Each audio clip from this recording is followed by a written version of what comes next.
Darren Aronofsky, Austin Butler, Kingpin? There was no way I was going to miss this one. Hi everybody, Anthony here from Awesome Anthony Productions, and today I'm going to give you my review of Caught Stealing. But before we get started, please leave a like, and at the end of the video, if you think I've earned it, please subscribe and hit that bell icon to get notified whenever I post a new review. Now, on to the review. A 90s period piece, man, it's insane to me that we're on 90s period pieces now. Caught Stealing stars Austin Butler as Hank, a former high school baseball star turned New York City bartender who's traded home runs and bright futures for pouring drinks in a dingy dive bar. Hank spends his time working, drinking, calling his mom, and occasionally hooking up with his, let's say, complicated friend, Yvonne, played by Zoe Kravitz. But things go downhill for Hank fast when his sketchy neighbor Russ, played by a nearly unrecognizable Matt Smith, rocking a mohawk and a mouthful of profanity, heads out of town and leaves his cat, Bud, in Hank's care. What starts as a simple favor between friends and neighbors quickly spirals out of control as Hank finds himself on the radar of Russian drug dealers, Hebrew mobsters, and crooked cops. And from there, Aronofsky cranks up the tension and never really lets you breathe. After a career packed with intense character studies like Requiem for a Dream, The Wrestler,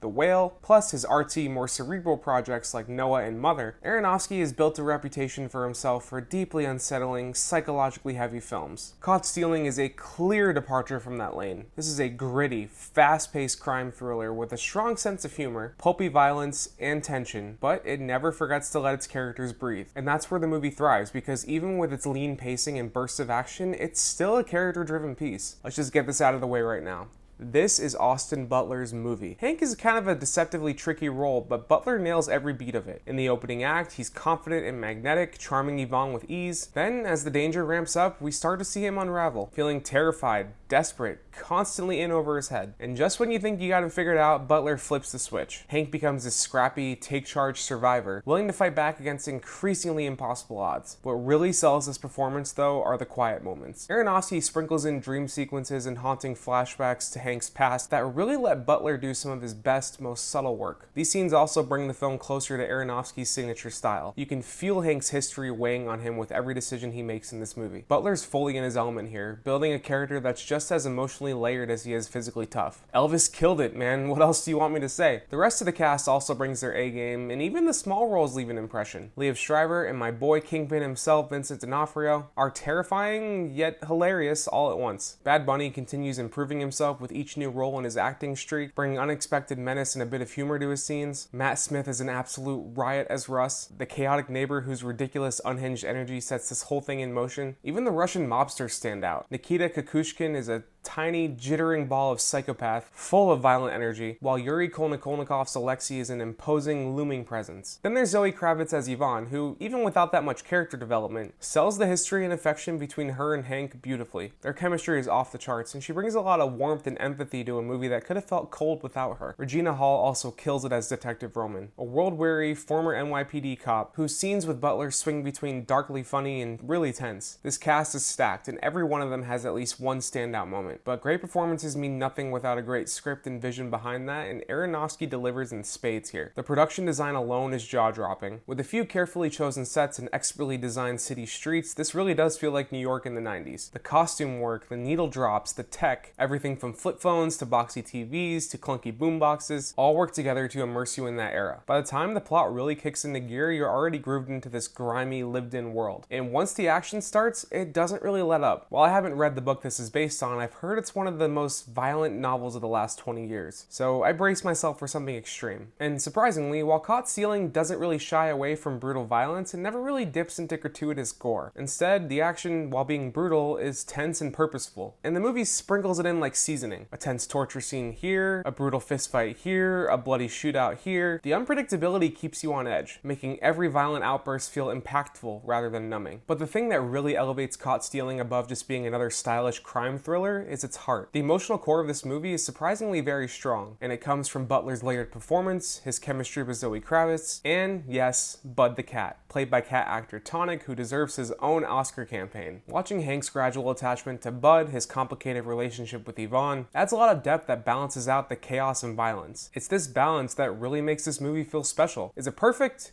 No. The plot occasionally veers into convoluted territory, and there's a few scenes with a little too much exposition that threatens to slow the pacing. But those are minor qualms in a film that's this tightly made. Overall, I think this is one of the best films of the year so far, with Aronofsky proving that he can step outside of his comfort zone while still keeping his signature style intact. Austin Butler cements himself as a leading man with serious range, all the supporting characters make this movie pop, the cinematography is stunning, the production design is flawless, the action is intense without ever feeling exploitative, and the story has a surprising amount of heart. This is gritty, stylish, funny, tense, and heartfelt. A combination that rarely works as well as it does here. And that's my review of Caught Stealing. Thank you so much for watching. If you like this review, you know exactly what to do. Leave a like, subscribe, and hit that bell icon to be notified whenever I post a new review. While you're at it, you can scroll down in the description, find the links to my socials, leave a comment, let me know if you saw this movie and what you thought. And if you want more of my content, you can click or tap on these cards here. It'll take you to my review of Fixed, or just over to my channel where you can check out the rest of my reviews. Thanks for watching, everybody, and I will see you next time for my review of The Toxic Avenger.